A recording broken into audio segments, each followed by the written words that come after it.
জয় বাংলা, জয় বাংলা, জয় বাংলা, জয় বাংলা, জয় বাংলা, জয় বাংলা। আপনারা যে যেখানে আছেন ভাই, আপনারা মুখের মধ্যে মাস্ক লাগাইবেন। পুলিশ এবং সেনাবাহিনী এবং র্যাব তাদেরকে দেখে দেখে আইবেন। ভাই ঢাকার ভিতরে ঢুকতে পারতেছি না, আমরা ভাই হরতাল অবরোধ করতে পারতেছি না।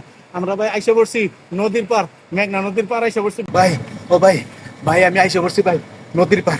ভাই আপনারা যারা যারা হরতাল অবরোধে আন্দোলনে আছেন সবাই চলে আসেন আমাদের এই এই যে মেঘনা নদীর পার, সবাই এসে পড়ে। আমরা এরকম ভাবে নৌকা আটকাই দিবো, আমরা এরকম ভাবে জাহাজ আটকাই দিবো, নৌকা জাহাজ সব আটকাই দিবো। আমরা হরতাল অবরোধ ঠিক মতো আমরা পালন করবো।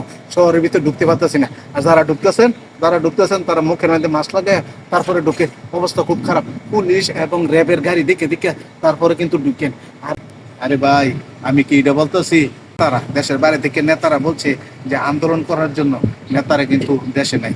আরে ভাই, নেতারা কিন্তু তাদের পেট ভরে, তাদের তারা বিভিন্ন সময় দল চেঞ্জ করে। এই বিএনপি থেকে আওয়ামী লীগ, আওয়ামী লীগ থেকে জাতীয় পার্টি যায়। তারা তারা শয়ে শয়ে কোটি টাকা ইনকাম করে। আমি সাধারণ মানুষ, আপনি কেন তাদের কথা মতো কেন আমরা আন্দোলন করবো? আমাদের মা বাবা, ভাই বোন, স্ত্রী, ছেলে সন্তান আছে। এখন যদি ধরে আমাদের কোনো জামিন নাই, তাহলে কেন আপনারা দয়া করে এই মানুষের গাড়ির মধ্যে হামলা দিয়ে গাড়ি ভাঙচুর করেন না, আন্দোলন করেন না। আপনার আমার এই কর্ম করে ভাই খাইতে হইব। আর আপনার আমার অনেকে পুলিশে ধরে লয়ে যাইব ভাই, কোনো জামিন নাই। তাহলে আমার ছেলে সন্তান, স্ত্রী, মা বাবা, ভাই বোন সবাই কষ্ট করবো। আজকে নেতারা দল চেঞ্জ করে, আমগর কি হয়ে গো? আমরা ভাই দয়া করে এই আন্দোলন হরতাল অবরোধ ভাই আমরা যাবো না। দয়া করে ভাই এই কাজ করে না। এখন তাদেরকে ভাই কষ্ট দিব। আজকে এই কষ্টের মধ্যে ভাই বাপ মা ভাই বোন হ্যাঁ করে কষ্ট দেবো। আমরা দয়া করে ভাই এইসব কার্যকলাপ ভাই আমরা করবো না। আমরা কোনো আন্দোলনে যাবো না ভাই। কোনো এই দেশে যারা আলেম ওলামাদের বিরুদ্ধে কথা বলছে তা করে পতন হয়েছে। আপনি দেখছেন এরকম ভাবে হেফাজতে এরকম ভাবে আলেমদের উপর আক্রমণ করছে।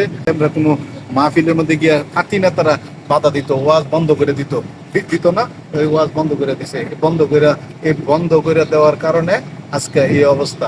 বর্তমানে দেখি বিভিন্ন ওয়াজের মধ্যে যাইয়া ফাতি নেতারা ওয়াজ বন্ধ করে দেয়, হুজুর করে মারতে যায়।